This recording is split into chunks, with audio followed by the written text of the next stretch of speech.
ہر طرف بتوں کی پرستش ہے، نمرود کے مجسمے بنے ہوئے ہیں اور لوگ ان کی پوجا پاٹ کرتے ہیں۔ اب ابراہیم کا امتحان ہے کہ کیا اس ماحول کے اندر وہ ان کی طرف جھکاؤ کرتا ہے، لیکن جناب ابراہیم کہتے ہیں کہ ان تماثیل کے آگے تم آسن مارے بیٹھے ہو، جو اپنا دفاع بھی نہیں کر سکتے اور اپنی ضرورت کی تکمیل بھی نہیں کر سکتے، تمہاری ضرورتوں کو کیسے پورا کریں گے؟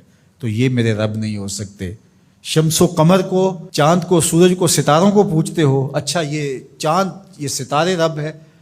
تو جب ڈوب گئے تو کہا کہ جو ڈوبنے والے ہیں وہ میرے رب تو نہیں ہو سکتے، مجھے رب کی ضرورت پڑ جائے، رب ڈوبا ہوا ہو تو مجھے تو وہ چاہیے جو ہر وقت حاضر ہو، تو میں تو اس رب کی پوجا نہیں کر سکتا۔ یہ ان کے شعور کا امتحان تھا اور اس شعوری امتحان میں پورے نکلے۔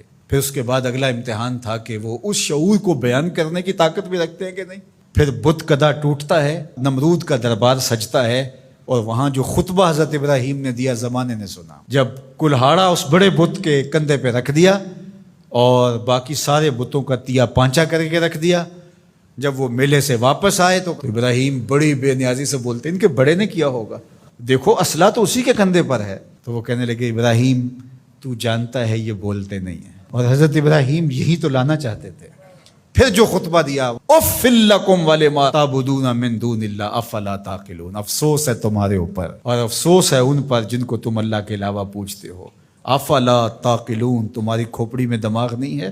اور پھر اللہ کی توحید کا بیان فرمایا۔ پھر اس کے بعد جان کا امتحان آیا، تو پھر جلتے ہوئے شعلوں کے اندر جس طرح ہنس کے داخل ہوا پیغمبر، یہ الگ اور نرالی شان تھی۔ نمرود نے سوچا تھا جل کے راکھ ہو گیا ہوگا چخا میں، لیکن 40 دن کے بعد جب آگ بجھتی ہے تو حضرت ابراہیم انگاروں سے چلتے ہوئے یوں باہر آتے ہیں جس طرح پھولوں پر کوئی نازنین چل کے آ رہا۔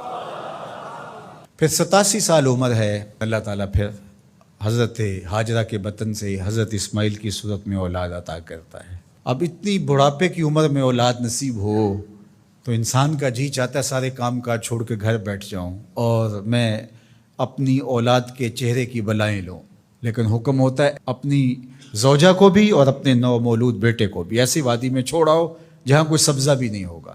اللہ اکبر۔ پھر اسماعیل علیہ السلام کی ایڑیوں کے رگڑنے سے زمزم جاری ہوتا ہے۔ اب ذرا دیکھیے، ایک ایسا امتحان آتا ہے، اگر کو ہمالیہ پہ بھی ڈال دیا جاتا اس کا پتا بھی پانی ہو جاتا۔ فلما بلغ معہ السعی، جب وہ ان کے ساتھ چلنے پھرنے کے قابل ہوا۔ ابراہیم علیہ السلام خواب دیکھتے ہیں، اور خواب کیا دیکھتے ہیں کہ میں بیٹے کو ذبح کر رہا ہوں۔ فلما اسلما، جب دونوں راضی ہو گئے، باپ ذبح کرنے پہ اور بیٹا ذبح ہونے پہ۔ اب باپ کی آنکھوں پہ پٹی بندھی ہے، ہاتھ میں چھری ہے، 100 سال کا بوڑھا باپ، جبل سبیر کا دامن، منا کی وادی، کارکنان قضاء و قدر دم بخود ہیں، شمس و قمر، یہ منظر آج سے قبل انہوں نے نہیں دیکھا تھا، اور سورج بادلوں کی اوٹ میں منہ چھپانے کی کوشش کر رہا ہے کہ یہ منظر مجھ سے نہیں دیکھا جائے گا۔ حوروں کی چیخیں نکل رہی ہے، کائنات تھرا رہی ہے، مالک قیامت آنے والی۔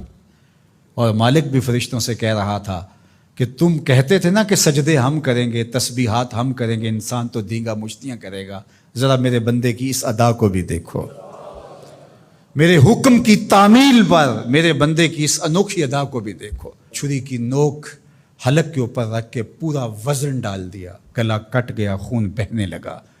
ابراہیم علیہ السلام ایک عجیب کیفیت میں، کیا کیفیت ہو سکتی ہے، میرے پاس تو لفظ نہیں ہے۔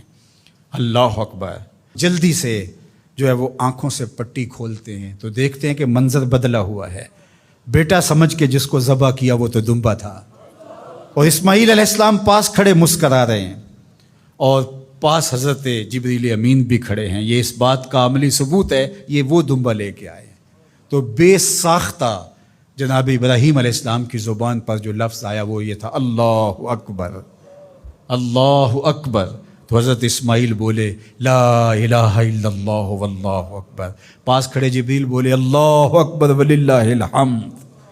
اللہ نے کہا اے ابراہیم تمہاری قربانی کی سنت کو بھی قیامت تک جاری رکھیں گے، تمہاری زبانوں سے نکلے ہوئے جملے بھی مرنے نہیں دیں گے۔ وَنَادَيْنَاهُ أَن يَا إِبْرَاهِيمُ قَدْ صَدَّقْتَ الرُّؤْيَا إِنَّا كَذَلِكَ نَجْزِي الْمُحْسِنِينَ، اس حال میں ہم نے ندا دی ابراہیم تو نے واقعی خواب پورا کر دکھایا۔ إِنَّ هَذَا لَهُوَ الْبَلَاءُ الْمُبِينُ، اللہ فرماتا ہے یہ بہت بڑا امتحان تھا، یہ چھوٹا امتحان نہیں تھا۔ اور پھر میرا رب رب ہو کے کیا کہتا ہے؟ سلام علی ابراہیم، اے ابراہیم تیرے اوپر سلامتیاں نازل ہو۔ اللہ اکبر۔ پرسوں بھی میں کسی منڈی کے قریب سے گزرا، کہتے ہیں اس علاقے کی سب سے بڑی منڈی ہے، تو ہزاروں جانور، ہجوم محبت، اور سڑکوں پر، گلیوں میں، بازاروں میں کوئی یہاں گائے لے کے جا رہا ہے، کوئی بیل، کوئی اونٹ اٹھا کے لے کے جا رہا ہے، تو بے ساختہ میری زبان سے یہی نکلتا ہے سلام علی ابراہیم، ابراہیم تیرے اوپر سلامتیاں نازل ہوں۔ اللہ اکبر۔ اور اس قربان گاہ پر، جس قربان گاہ پر حضرت اسماعیل کو لے کر کے چلے تھے، منا کی وادی میں جبل سبیر کے پاس، وہاں 25 لاکھ حجاج جانور ذبح کریں گے، تو منا کی وادی اس گونج سے منور ہوگی، آواز آ رہی ہوگی سلام علی ابراہیم، ابراہیم تیرے اوپر سلامتی۔ ابراہیم علیہ السلام نے چھوٹا کام نہیں کیا، بہت بڑا کام کیا، لیکن میرے رب نے بھی پھر جو اعزاز دیا، جو تکریم دیا، عرض کی کہ یا رسول اللہ یہ قربانیاں کیا ہیں؟ فرمایا تمہارے باپ ابراہیم کی سنت ہے، قیامت تک وہ نقشہ ہماری آنکھوں کے سامنے رہے گا، اور لوگ اپنے قیمتی متاع کو اس طرح قربان کرتے رہیں گے۔ ہمارے ایک بزرگ فرمایا کرتے تھے کہ ہر بندے کا کوئی نہ کوئی اسماعیل ہوتا ہے، جب تک وہ اپنے اسماعیل کی گردن پر چھری نہیں رکھتا رب کا قرب نصیب نہیں ہوتا۔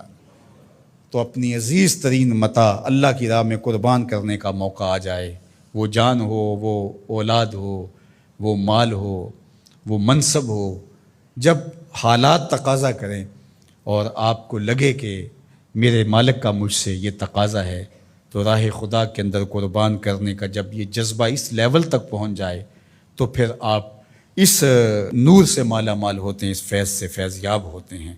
ہمارے لیے یہ واقعات اس لیے رکھے، ہم تو چھوٹے چھوٹے امتحانوں سے ڈر جاتے ہیں، ہمیں بڑے امتحان بھی دینے پڑے تو ہمارے بڑوں کی سیرت یہ ہے کہ ہم کشادہ دلی کے ساتھ، خوش دلی کے ساتھ ان امتحانوں سے گزریں، پھر ہمارے رب کی رحمتیں اور کرم نوازیاں ہمارے شامل حال ہوں گی۔